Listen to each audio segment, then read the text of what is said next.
different places. So hello everybody, I am HP Holo. I write stuff and I frequently talk with other people who write stuff. And today on this show, I have Howard Andrew Jones, who according to every single one of my social media feeds is the new reigning king of sword and sorcery. So, I'm serious. Like every single thing I've seen on my book related feeds has said everything from this is the new standard by which sword and sorcery will be judged to just this is the greatest book ever. So thank you for coming on my show. Well, it's a pleasure for having me. Before we begin, I will say Howard will be giving away a signed copy of his latest book, The City of Marble and Blood. So if you would like to sign up to try to win that, there is a link in the description. I will also put a link in the chat for easy access. Just go fill out the information and I will select a random winner after all this is done. Also, if you have any questions, feel free to put those in the chat too. If you're watching on Twitter, the comments will not come through. So if you want to leave a comment, watch either on Facebook or YouTube. And you can just look on the Bane Books channels. So actually, let me pull the chat up because I will totally get excited to talk and forget about it. So anyway, let's see. I've covered the contest. I have briefly introduced you. I am going to let you do a more formal introduction of yourself and your books because the last time I saw you speak about this series, it was at the Bane Traveling Roadshow, and you did such an excellent presentation that my husband and I took notes on how to pitch our books at cons. So okay. Well, thank you. That's flattering. So do you just want to hear about the book or do you want to hear about me? Well, let's hear. I've got a bunch of questions coming up about your writing history and editing history and all your history because you got a ton of it. So just brief description of you as a writer and then a description of the series itself. Okay, well, I've been writing since kindergarten. I used to draw terrible pictures, and then since I couldn't really write very well yet, I'd tell my mom what each picture was about, and then I'd put them together in sequential stories like a bad comic book. Actually, the writing, my artwork never got much better, so I stopped the artwork, but I kept up the writing. And I've been working professionally now for, 15 years or so. I had some St. Martin's work, sort of some swashbuckling ancient Arabian stuff, starting with Desert of Souls. I had an epic fantasy series, but that was also really sword and sorcery, sort of disguised as epic fantasy. And I wrote 4 Paizo books. And I moved over to Bane, and now I'm writing some sword and sandal, sword and sorcery. And the pitch is, let's see, how best to begin. When the Dervan Empire came for the people of Volanus, they fought block by block, house by house, until most of them fell with sword in hands. Only around 1,000 survivors were led away in chains. The Dervans thought that their conquest was complete, for they had looted the treasuries, they had set fires to the temples, and they had salted the grounds where all the crops had grown. But they had overlooked one small detail. Hanuvar, the greatest general of Volanus, had escaped alive, and now, alone against a vast empire, he has only an aging sword arm, a lifetime of wisdom, and the greatest military mind in the world bent upon a single task. No matter where his people have been taken, from the furthest outpost of the empire to its rotten heart, he will find them, every last one of them, and he will set them free. Ooh, chills. It's such a good blurb. It's such a good description. I love it. And we have some people in the comments already. So hello, Richard and Bellamris. I hope I pronounced your name wrong, but I hope I pronounced it right, but I probably pronounced it wrong. So please correct me in the comments if I did. But yeah, so Lord of a Shattered Land is the first one. City of Marble and Blood is the second one. And so I guess we're gonna since this is the first time I've had you on about this series, we're kind of gonna talk about the whole thing. I meant to read both before this interview, but chaos has happened at my house, and so I just started the first one last night.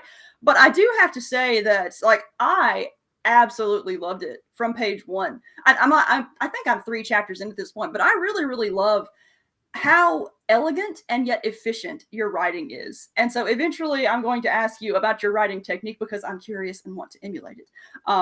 But my first question for you is, it's my understanding that the Chronicles of Hanuvar actually began as short stories. And so I'm curious, what led to the writing of the novel form of this series? Well, a lot of sword and sorcery, a lot of the best sword, as a matter of fact, most of the best sword and sorcery is in short form. And so I wrote the first one many years ago, and I loved the character, but I didn't feel like the writing was quite up to snuff. So I kept revising and revising and revising.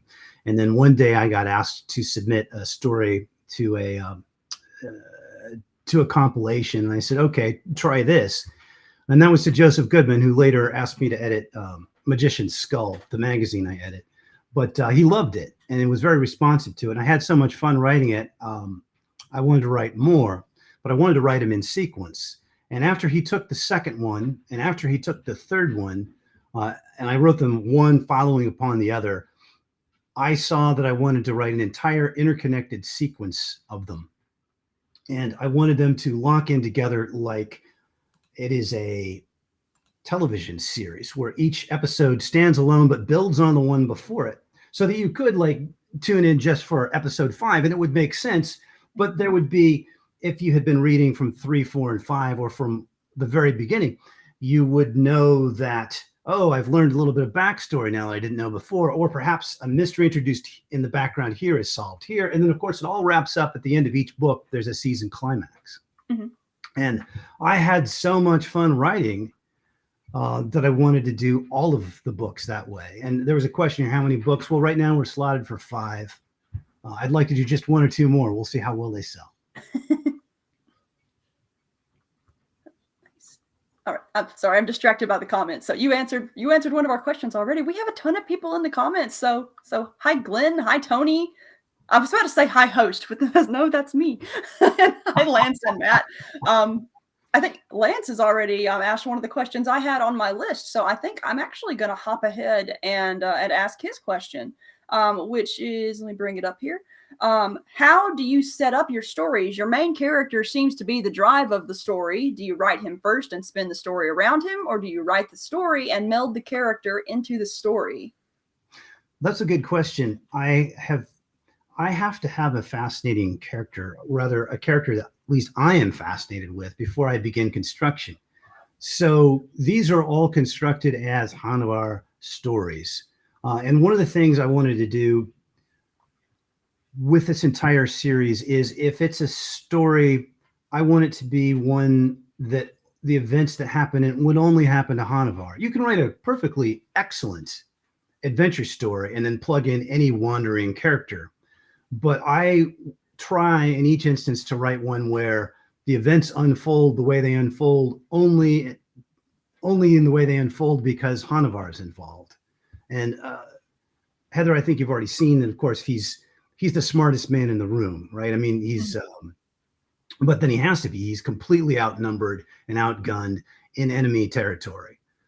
So he's sort of like Sherlock Holmes of warfare, except without the idiosyncrasies, right? Mm-hmm. Well, yeah, I really, really enjoyed that aspect of him as a character, because a lot of series of this nature, a lot of series in general, they'll start out with the main character young and trying to figure himself out. And no, when we meet Hanuvar, he is maybe not at the height of his powers, but definitely still has all of his skills together. And it's like you're already dealing with someone who knows what they're doing, even if they're at a disadvantage at the point where they start. And I really, really like that element of his character. But I really like the Sherlock Holmes comparison. It wasn't something that I would have thought of just reading a sword and sorcery novel, but it really fits. All right, now my next question. Both of the books have references to Hannibal of Carthage in the dedication. And I'm curious, what's his influence in particular that led you to dedicate both books to him? Well, the first dedication is I should have worded it more carefully. It's Harold Lamb who introduced me to Hannibal. Oh, I have questions about him too. Yeah. So Harold Lamb was this wonderful writer of swashbuckling pulps, and he introduced me both to episodic storytelling that is great adventures, and he also wrote biographies later in life, through which I was introduced to Hannibal of Carthage. And Hannibal was fascinating. He's one of the greatest generals of history. He also has this sort of wily Zorro-like approach to problem solving. And I've been fascinated with that man since I was about 16 years old. So an awful lot of the background details of Hanuvar's backstory is modeled right off of Hannibal of Carthage. And he's actually a lot like I imagine Hannibal would have had to have been to be a success. That's cool. I'm going to have to read more about Hannibal. I'm going to have to read more Howard Lamb too. And speaking of is it Howard Lamb? I can't read my own. I'm Howard. It's Harold Lamb. Harold Lamb. There we go. Yeah. It's a common mistake. Sometimes people call me Harold Jones and him Howard Lamb. Well, my challenge is that my writing is so bad, you can't even see it on this camera, that I have actually had people confuse my English handwriting for Arabic. And I don't exactly know why it's always Arabic. I guess it's just, I don't know, the pretty curves of it. But yeah, so sometimes I can't read my own writing.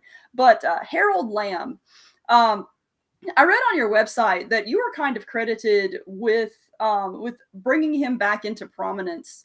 And I guess some of these questions you already asked, but what is it about his writing that drove you to collect it and into those anthologies? Well, I chanced upon it. I loved that Harold Lamb biography so well when I read it in high school. I wanted to go see if I could find some more that he'd written, and I discovered he'd written some historical fiction. And I read the first volume of stories, and I was super impressed. His plots aren't predictable. They sweep you forward. There's great action, intrigue. It really has about everything you'd expect in a sword and sorcery story, except for actual magic, although occasionally it's implied that something supernatural has been involved. And he ended up, as it turned out, being a huge influence on Robert E. Howard. So I started calling him the grandfather of sword and sorcery. Anyway, what I discovered is that the few reprints didn't have all of his stuff. And I was a kid. My first assumption was like, oh, these are like greatest hits volumes, right? This is all his best stuff. Well, what I discovered by chance was that no, he had a whole bunch of other wonderful fiction that was just as good. And unlike when you encounter some artist and you go and seek out their rarities, it's like, well, that's interesting for this reason. If you're really into it, you can get something out of it, but maybe it's not as strong. His writing from the pulps was just about all consistently. I mean, he's consistently excellent, just about all of it at the same level of skill. And so then I was like, my God, how come this guy has been out of print for so long? He deserves to be better read. And I wasn't the only one who was saying that. There were a number of people who had managed to track down this stuff that hadn't been in print since the 20s or 30s. And so the weird thing is, eventually, by the time I tracked down all of it, I was like a technical editor for a technical publisher, right, doing computer guides. And I just cold called Bison Books. And since I knew how to talk to editors, and I saw that they'd been doing the Robert E. Howard historical reprints, I said, hey, what would you think about doing some reprints about featuring Harold Lamb? And so they took it. And I had a proposal ready when I cold called them. And so I sent them the proposal. And the next thing you knew, there were 4 books. And then after that, there were 8. So, oh, wow. I'm definitely going to have to pick those up. So that should be easy to find because your name is attached to them, right? You were the editor of them? Yes. I was. I scanned and edited them. I would start either with Wolf of the Steppes, which is the first of the 4 Cossack volumes. And they start... The first one's okay. I mean, the first story. The second story is better. The third one's awesome. And then from that point on, he learned so quickly. That's another thing. The older I get, the more astonished I am. He was so young when he started, and he figured it out so fast. And then the Swords from the West has a whole bunch of really excellent stories about Crusaders, and that those are the good starting points, I think, if you're going to explore Lamb. Adding those to my reading list right now. Now let's see here. Looking at my questions here, trying to read my own handwriting. I'm going out of order a little bit with some of my questions. let's see. I think we actually have a question from Scott Crawford while we're talking of how. Not Howard Lamb. My brain keeps saying Howard. Harold Lamb. Speaking of Harold Lamb, how much did I have no idea how to pronounce that? Cleet. Say Cleet. The Yeah. Cossack influence the writing of Hanuvar as a shrewd but past his physical prime hero. Well, hi Scott. Thanks for the question. So it had a huge influence on me. That's why I dedicated book 1 to Harold Lamb. So Cleet is an older dude. He's actually older than Hanuvar. He's probably in his Cleet's probably in his late 50s or even early 60s. But he's wily, he's determined, he wanders in strange unknown places. The thing I love the most about them, though, outside of the wonderful writing and just the spell it casts over you, is that each one builds on the one before. And there's other series that do that, especially in Sword and Sorcery, but Lambs are particularly closely interlinked. When you read those, it's like watching a wonderful series of movies that are interlinked, you know? And so that's what I took most inspiration from, I think, as I was designing the Hanuvar series. And of course, Harold Lamb's writings had a huge influence on me since I was a young man. Mm-hmm. Let's see. We have another question from Austin, which is, do you think Sword and Sorcery is making a comeback? Well, I think so. I believe that the small press publications have a wide variety of the Sword and Sorcery to choose from. And it just seems to be growing. And that suggests to me that there is a demand for the form. More and more periodicals, be they physical magazines or e-versions and anthologies, are coming along all the time. And I think that the major publishers are going to start paying attention here sooner or later. Bain certainly is. Other publishers are going to start noticing as well. Yeah, it seems like I've seen, I don't even, Sword and Sorcery is not even one of my huge genres, but it seems to be popping up a lot in my periphery these days without me even really trying to seek it out. And so I too think it's definitely beginning to make a comeback and is probably in the midst of a very good one. Another question from Belle, who asks, are hard magic systems antithetical to Sword and Sorcery? That's an interesting one.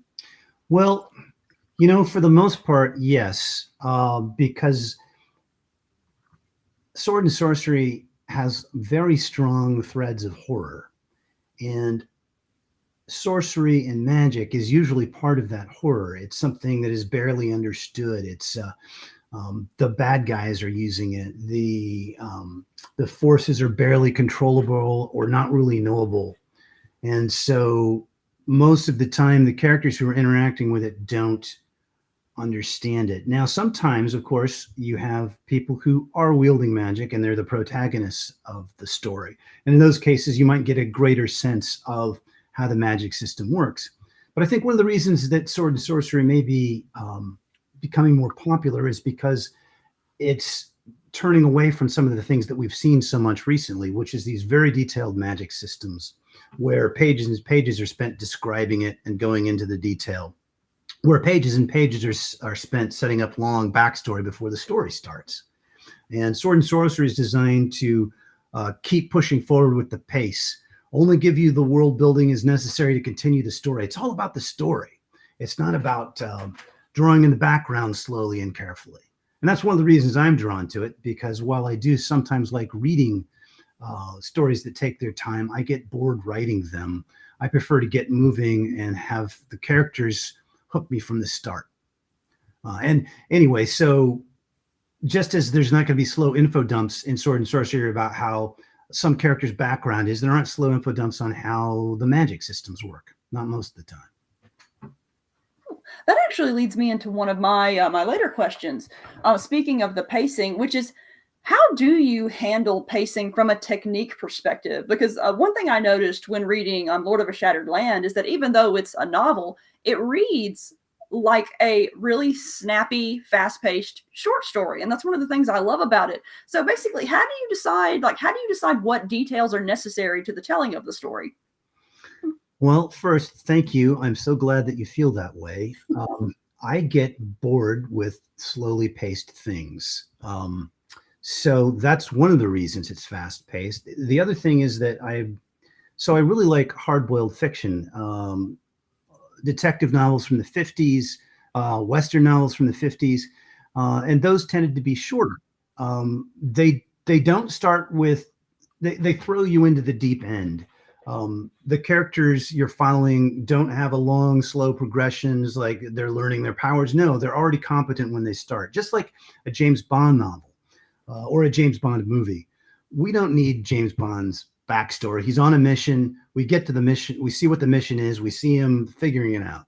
And so that's part of the pacing. You just start with the character fully empowered with their capabilities, and then you set things in motion. But then I think there's a school of fantasy writers that grew up reading Jordan, and so they have never read some of these shorter, snappier things, and so they may not be used to seeing how it can be done, how you can imply backstory without slowing down the narrative to tell it. Cool.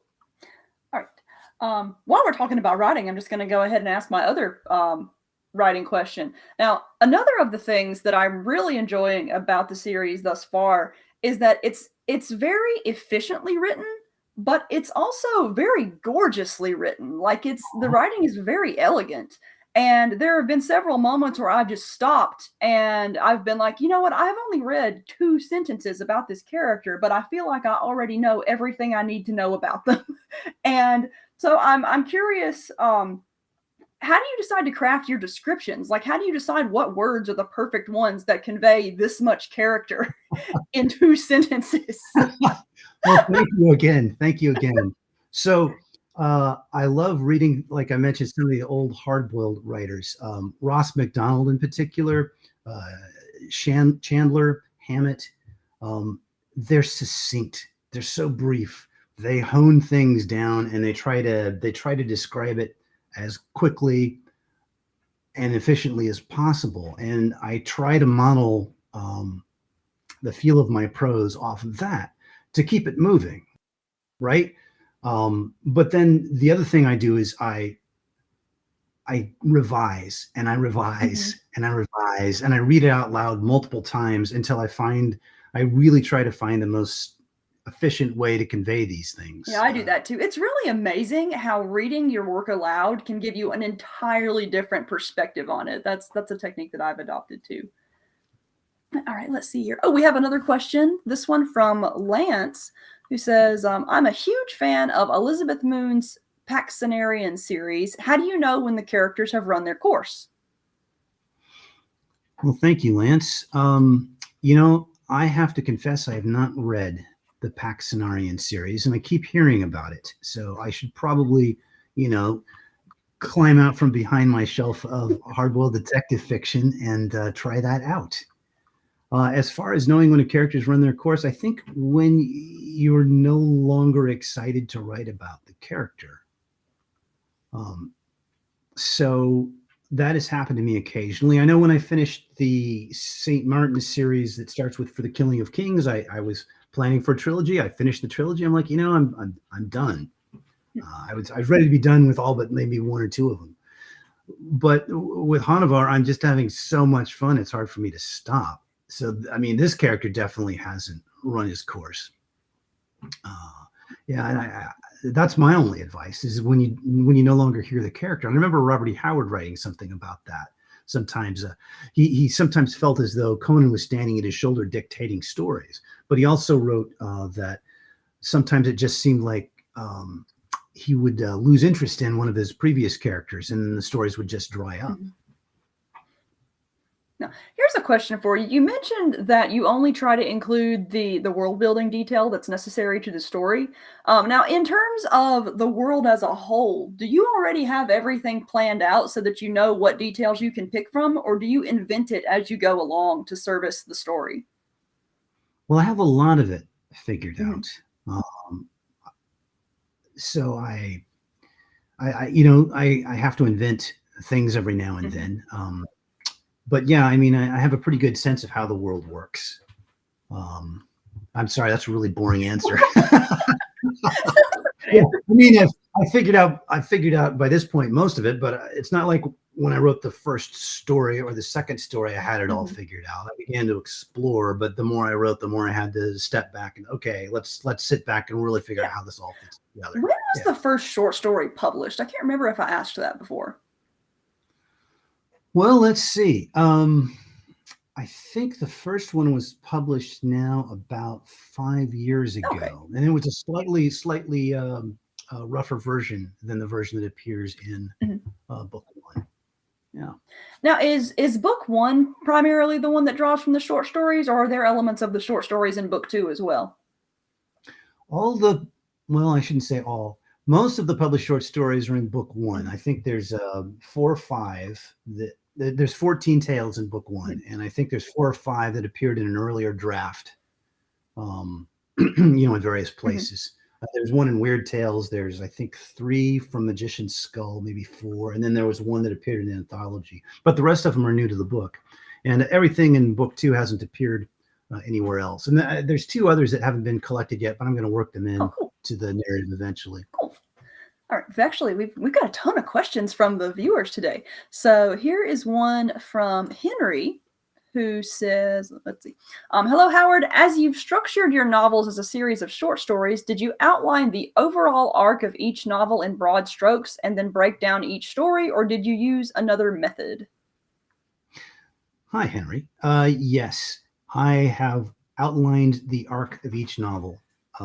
What I did So I've mentioned several times the St. Martin series. While I was wrapping that up, I, pardon me, I began to sit down every evening and just do thumbnails about Hanuvar. So for months and months and months and months, I just had all these thumbnails. And at first, I thought I had enough stories for maybe one book, and then 2, and then 3, and then they just kept coming, these ideas. Um, and so eventually I would put those on note cards and I started saying, okay, I think I mentioned I was thinking of these as series. Mhm. Um, so, okay, season 1, season 2, season 3, what are the events that could happen? And then I would structure it around. It's like, okay, I think uh, these stories will probably happen in season 1. These stories will happen in season 3. This will happen near the very end, et cetera, et cetera. Now, as I get closer and closer to the book. So I'm finishing the final revision of book 3 right now. So I'm already looking over at the fence at what I need to do for book 4, and I know the stories that are in it, and I know who the major antagonists are going to be, but I don't yet have the final through line figured out, but I will as I sit down to start work on it, and that's the approach I use. All right, got another question up here. Here's another one from Lance, who says, on the flip of that, do you see yourself writing? I think that's supposed to be Hanuvar, like whoever Ah, does his Honor Harrington and the Honorverse series? let's see, Lance. So do you mean bringing in like guest authors or something? Or do you mean writing them in a long sequence? I'll go ahead and answer both. So I have a hard time imagining giving up control to let anyone else uh, write Hanuvar stories. So I don't really foresee that. As far as writing a long sequence of them, in an ideal world, I'd like to write about six full books and then have a seventh book of kind of lost stories. All of these are tightly interconnected, but I've got ideas for a few that are more standalone or feature Hanuvar, but completely from a different character's point of view. And I've got a couple of those written, and I think it'd be neat to do like a final volume that has that's just those, and there'd be 7 total. And I don't see it going on longer than that because gosh, I mean, how many adventures can one guy have? 14 adventures per book. If I do 6 books, what is that? That's like 86, That's 84. a lot of adventures. That's a lot of adventures. And then a 7th book of short stories, you know, that'd be, yeah, the poor guy probably had enough adventures by now. Yeah, he needs a nap. He needs to rest. He needs to find himself a tropical island where he can just have a vacation after all the adventures he's gone on. All right. Got another good question from Austin. Oh, and Rich Dolphus says, hello, HP and Howard. So, hey, Rich Dolphus. Bringing Austin up, he says, I have 3 young ones and not enough time to read a big 1,000-page book with like 10 in a series. It was Lovecraft who opened my eyes to the short story form years ago. Who was it for you? Was there anyone other than Harold Lamb? Absolutely. As a matter of fact, the book I read that converted me from a space opera reader into reading historicals, in particularly sword and sorcery, was Fritz Leiber. So I took Appendix N, the famous appendix at the back of the original Dungeon Master's Guide, and I wrote down everything on that list, and I rode my 10-speed to the library. This was in the 70s, and I searched for everything on that list, and of course none of it was on the library shelves except for Roger Zelazny, but the first few books of the Chronicles of Amber were checked out, so that sucked. Anyway, they didn't have any Moorcock, they didn't have any library, but the used bookstore did, and the used bookstore purely by chance had a single copy, and the only library book was the very best one. I didn't know it at the time, you know, I was 14, so how would I know any of this? But they had Swords Against Death. And man, did that blow the doors off my imagination. Those are the best. That's the best single collection of the Crawford and Grey Mouser stories. And that is what made me fall in love with short stories. That right there. Well, and I should also admit Ray Bradbury. I loved Ray Bradbury. When I was a kid, I don't know how they do it these days or how they did it 25 years ago, but when I was a kid, growing up in the 70s, they'd have these reading circles, and every reading circle in grade school would have a different book to read out of, and there'd be selections of different kinds of literature, and there'd be a whole bunch of boring stuff, and then there'd be a Ray Bradbury story. And so I loved these Ray Bradbury stories, and I started reading those out of the library. So I already loved short stories, but what showed me adventure stories in short story form was Leiber. It's actually good that you mentioned that too, because I've been meaning to start reading him and had no idea where to actually begin. So I'm going to start with that one. Start with number 2, because number 1, Leiber continually returned to Crawford and Grey Mouser throughout his life. And so he came back and he wrote some later in life, and the tone changes. And he wrote some origin stories that just aren't very interesting. A lot of people tap out after they read the first book. Just start with read them in the order that they were written rather than the order, the enforced chronology. So start with book 2. Yeah. Definitely doing that. All right. We have so many questions. All right. Let's see here. Another one from Scott, which is a long one. So I'm going to have to, you can look in chat to read the full thing. But Howard, your taste in reading multiple genres reveals itself in Lord of a Shattered Land. You slip from heists to more battle-focused tales to almost Agatha Christie-like mystery scenarios. How do you incorporate these diverse genre elements in while maintaining an authentic sword and sorcery flavor? Well, hi, Scott. So first, I didn't want to have every story be the same story. I love me sword and sorcery. It's my favorite subgenre of all. But let's face it, some of the stories are kind of repetitious, and what I didn't want to do is have each story be exactly the same. Oh, this time he fights a monster, but this one a monster, but it's got tentacles. This time he fights it underwater. So I wanted to approach it diversely. So Hanuvar is the same character. So what I try to do is change the frame that he's in, and I try to keep the same pacing. So yeah, I try to, it's a sword and sorcery story, but this one's lighter, or this one's darker, or this one has much more action up front, or this one's a slow burn, or this one's really a heist story. And it's a sword and sorcery tale, I guess, because Hanuvar's in it. So I'm thinking of the original Star Trek. The original Star Trek would occasionally have a comedy episode like Trouble with Tribbles. But the characters The characters remain the same. The framing just changes. Let's see. All right. We have a nice comment from Austin. It says Hanuvar is the new Conan. I can see that. I get a lot of the same feelings from reading your stuff that I get from reading Robert E. Howard, and so which is very appropriate. Robert E. Howard. I'm like, did I get it right? You got it. Okay. You didn't say Robert. For some reason, all the sword and sorcery names in my head get jumbled up, but Conan author, that's who I mean. There you go. Yes. And he's one of my very favorites. So it's an honor to have Austin to mention me in the same breath there. Nice. All right, we have another question from Belle, who says, speaking of your previous love of space operas, have you read the Sun Eater series by fellow Bane author Christopher? It's either Rocchio or Rocchio, and I never remember how to pronounce it. That's a running theme in my life. Anyway, they're awesome. I think it's Rocchio. I have heard amazing things, but I hadn't heard of Rocchio until the last year or two, and I am completely consumed right now, either writing Hanuvar, revising Hanuvar, or still doing some historical research. And while it's set in a secondary fantasy world, it taps a lot of information from the real ancient world, and so I'm just I'm infusing myself with that. Yeah. So I haven't. It's been a long time since I've read any space opera, actually, but I hear wonderful things about it. I highly recommend it. I'm a very slow reader, and every year I have one enormous fantasy book or sci-fi book that I just read all year long, just to draw the experience out because I enjoy it that much.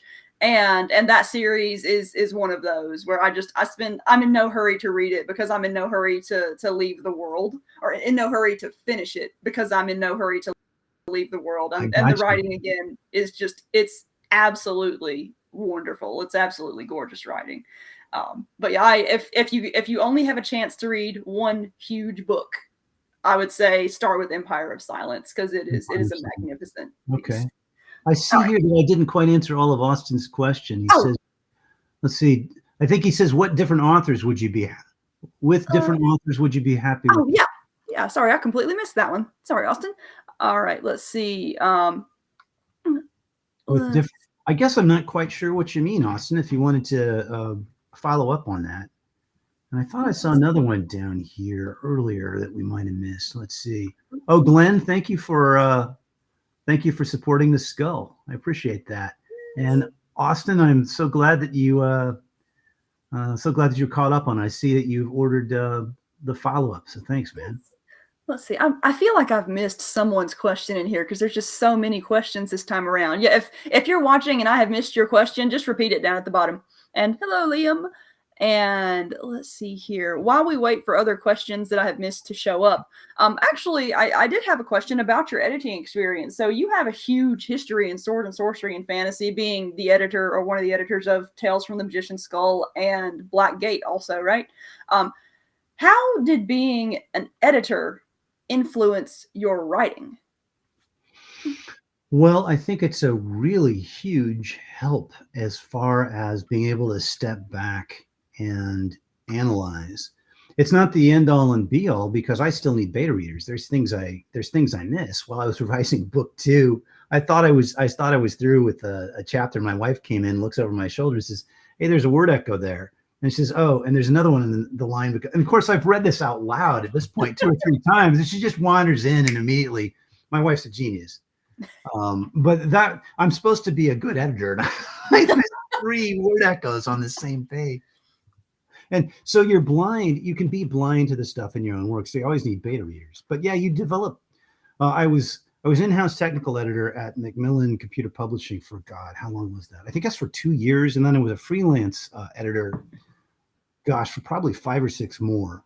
And that was before I started doing the speculative fiction editing. So I was a project editor, and that means that you're a developmental editor, not a line editor. I'm not as great at line editing as I am looking to make sure that the structures make sense, looking to make sure that topics that get introduced get followed up. And so, yeah, of course, any skill that you practice like that is going to be incredibly useful moving forward. Mm-hmm. All right, let's see here. We got 2 more questions. Liam, or Liam's Lyceum, asks, how's book 3 coming along? Hey, Liam. So book 3 is coming along very nicely. It's in revision right now. And so I just finished a whole bunch of hard work on one of the more problematic chapters, and I'm super happy with it. And now I'm turning to sort of a turning point chapter deep in the book, and I've just about got that the way I want. And then I got to go and really hone up the climax.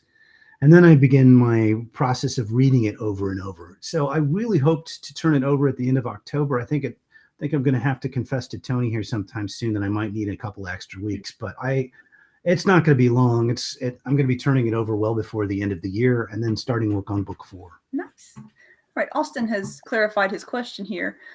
Said, would you be happy with other writers writing Hanuvar stories in 100 years the way writers are still writing Conan books? No, they need to keep hands off. All right, let's see. Got a question from Glenn. Oh, I like this question. Do you have a genre that you'd love to try and write, yet terrifies you? Well, I don't have one that terrifies me, but I guess I feel a little bit intimidated by the concept of trying to write some modern science fiction. I've actually dreamed sometimes of writing some space opera, and I have some loose ideas, but gosh, I'd have a whole lot of legwork to catch up on. I haven't read modern space opera, so I'd have to think really carefully before trying to approach that. All right. I have another question for you. Hanuvar himself, you've said, is heavily inspired by Hannibal. Are there any other characters in the series who have been significantly inspired by particular historical figures? Yes, absolutely. Some of the other figures from Hannibal's life. You haven't, if you're on story 4, you said? Story 3. Story 3. So you haven't met. Early. So there's a couple of characters that you haven't met yet on the Dervan side who have Roman analogs. So it's these characters with the serial numbers filed off. One of them is Cato the Elder, and one of them is Scipio Africanus. And Scipio Africanus is the guy who beat Hannibal at the Battle of Zama, with whom both men respected each other immensely. And you'll meet his analog deeper in the book, and then you'll meet Cato. I think he's in story 8, and he's just a wonderful human being. He's terrible. Cato the Elder is one of the first recorded instances of a man encouraging genocide. He would end every speech on the floor of the Roman Senate saying, no matter what the subject was, and furthermore, I say that Carthage must be destroyed. Yeah, he's a peach. So all right, let's see. We're coming to the end of my questions, and we still have like 15 minutes to go. So let's see here. Liam says the Scipio-like character here is a favorite of mine. Let's see here. So this is kind of a generic question, but here's one for you. What would you say is the most fun part of writing this series, and what is the most challenging part? Oh, wow. Well, it's kind of the same thing. I want each one of them to be different. I don't want to repeat myself. And so I have my thumbnails, and I'll sit down with a thumbnail, and it's challenging to break the thumbnail down and figure out what I'm going to do with it, but it's also incredibly exciting. I think my 2 favorite phases are, so the way I structure my work, since I hear dialogue pretty easily, dialogue comes faster to me than anything else. I kind of write everything out in dialogue form, almost like a screenplay. So as I'm playing around with whether or not the story is going to work, I write out this draft that's mostly just stage play with directions, and that's really exciting.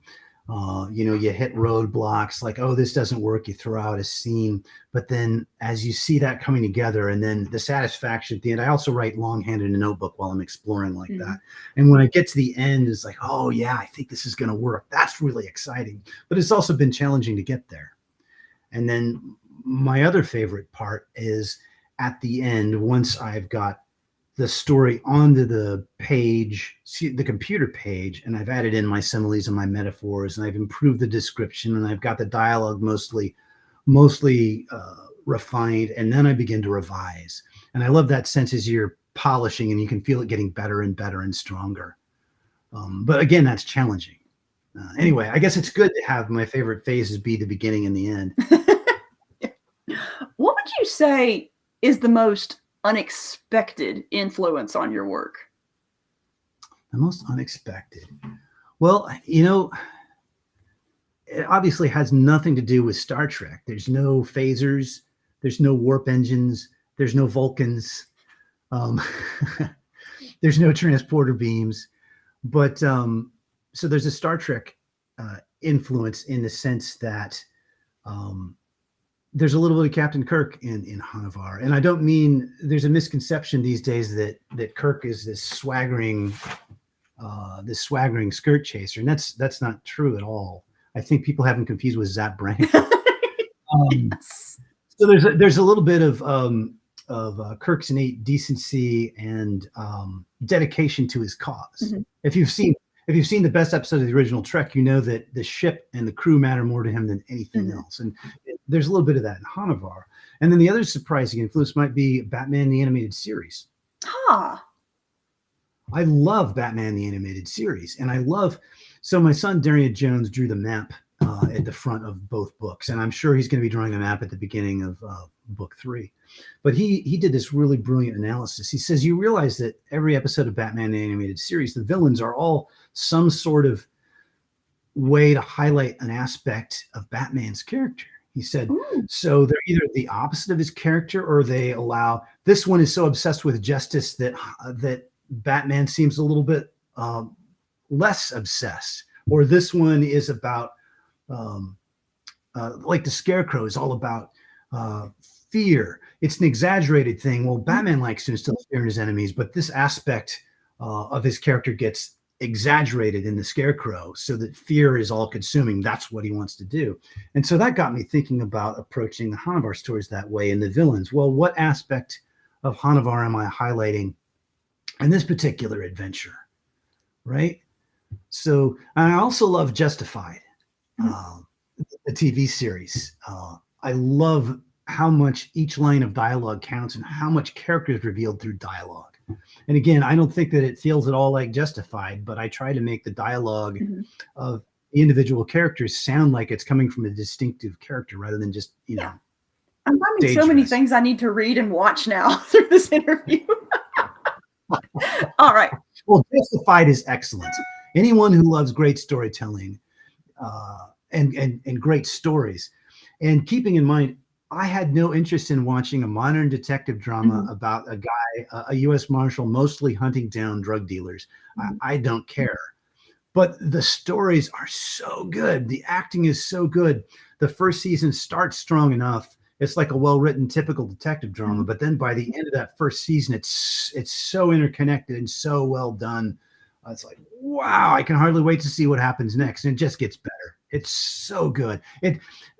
Great from an entertainment aspect, but anyone who wants to study storytelling, my God, suck down that dialogue, watch it, and just, rewind those scenes and listen to that dialogue that's so revealing of character. It's awesome. Nice. And it seems like you're not the first author that has recommended Justified to me, so I'm going to have to move that up my list as well. And that was a really cool observation about Batman the Animated Series too, because I grew up with it, so I've seen it, but I never really drew that connection. Granted, it's been like 20 years since I've watched it, but I need to watch it again now. Use that as an excuse. Oh, they're really good, especially the first few seasons. There's some stinkers in season 3, and then season 4 has even, but there's still some great ones in season 4. That's when they came back, and I think the team of writers had changed a little bit. Yeah, whenever the writers change, that tends to always lead to some uncertain episodes. Well, we are drawing toward 9:00. So again, I wanted to say to everyone who's watching, if you want to try to enter to win a copy of the City of Marble and Blood, click the link in the description, and then I'm also going to reshare it just now. And so go on, do that before we finish up. And let's see, Howard, Any other random topics you want to talk about in our last 10 minutes? Well, I could talk craft of writing till the cows come home, or I could talk one thing I did forward want to influence. ask you, I always forget to ask at the end of these things. Do you have any convention appearances coming up where people can come and see, chat on panels and get books signed and things of that nature? At this point in the year, no. I'm already signed. Well, I'm hoping to go to Gen Con next year, and I'm hoping to go to Dragon Con next year, and I'm hoping to go to Liberty Con next year. This is all 2024, though.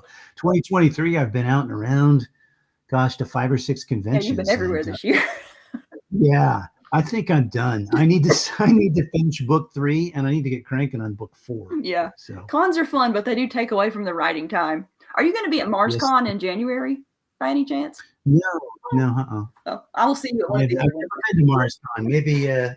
Maybe some future day. Yeah. All right.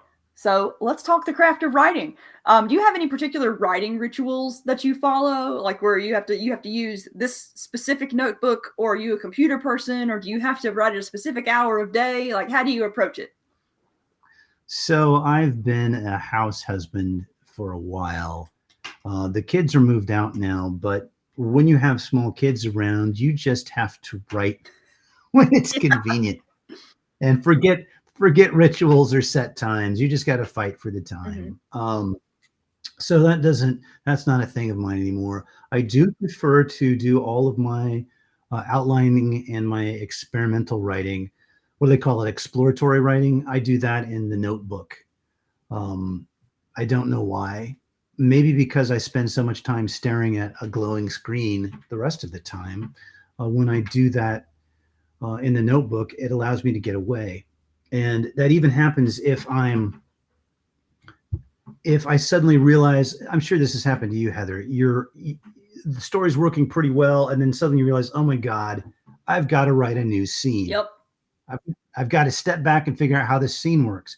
So I typically don't do that on the computer. I typically will step away and work in a notebook. And another thing, when I get stuck, like, well, what are the possible solutions to this? I will sit down with a notebook and list them all. And I'll start with the most obvious stupid ones that I know I'm not going to use. Otherwise, if I'm pacing back and forth, the stupid ones are the only ones that they won't go away, right? It's like you've got to force them out first. Yeah. You got to force them out. The other ritual I do is I always carry around a small writing notebook with me in case I get an idea, and that's been useful. That's a brilliant idea. I need to start doing that again. I did it all the time when I was in college. I used to work as a page at a library shelving books, and when you're shelving books, like, it's a perfect time for random ideas to come to you. And so I had to write in, but these days, for whatever reason, I've just stopped doing it. I really need to pick up that habit again. Oh, I love them. I love having one with me. And this is, I spent a lot of time trying to find the best brand, and I use this thing called Conceptium because it comes with a built-in table of contents. Oh. The numbers, it has page numbers. It has, I don't know if you can see, it has 2 built-in bookmarks. It's got a strap that closes it. And lately I guess for the last 10 or 12 years, I've been thinking, well, if I'm going to use a tool, I want to pay for one that's going to do the job right. And so this is a little bit more expensive than a regular small notebook, but I swear by them. I really love Conceptiums. Conceptium. I'm going to write that down too, and hopefully write it legibly enough that I can remember it and read it. I also like paper blanks. They have page numbers. They don't have quite as many bugs and not bugs. They don't have quite as many features, but you'll probably like all the patterns in those. And they lay flat. Paper blanks lay flatter than any of the others. The problem is that since I usually have it in a back pocket, the paper blanks fold more, and I tend to mangle them. But if you have a purse, the paper blanks would be awesome. Yeah. And we also have gorgeous covers. Oh, thank you. Let's see here. Let's see. From Austin, we got another question. And this might venture into spoiler territory. So so those of you who are watching who have not read the books yet, I guess spoiler warning. But any characters you regret killing off? Not so far. Really? Not so far. Yeah, not in this series. I'm trying to remember if there's anyone I regret killing off in previous works. There were some characters I loved in my Ringsworn trilogy for St. Martin's, and I hated to kill them off. The story demanded it, and I really didn't want to see them go. There's one who died in book one. It's like, oh man, I really dig this character, and I knew so much more about the character than was on the page, and he had to go, and yeah, I think it made for a powerful death scene because we saw how much the other characters loved him, but I still was like, well. That actually leads into another interesting question that can probably be our last one since we've got 5 minutes, but like authors are really notorious for killing off characters that readers like. And it's one of those things where I hate to do it myself because if I kill off the character, then I can't write them anymore, you know? And so unless there's some kind of plot gobbledygook that happens to bring them back or whatever. And so my question is, how do you decide when it's appropriate to kill a character when you're writing? Like what in the story guides whether this character lives or dies or not? You know, so in my previous books, it felt a little bit more mechanical. Like I think this needs to happen because of this. God, I don't want to sound metaphysical or anything, but in the Hanuvar stories, it's almost as though the story is more important than the storyteller. So in a weird way, I kind of it's almost like I've separated my ego more from it. And it's like, what does the story need? If the story needs this, then that's what the story gets. And so there are going to be some character deaths from time to time in the books. And when they happen, it's because it seems like the right thing for the story, you know, rather than me, oh, I'm going to kill this character because I need to pull this emotional string or something. Yeah. Oh, Liam. Yes, we got another question from Liam.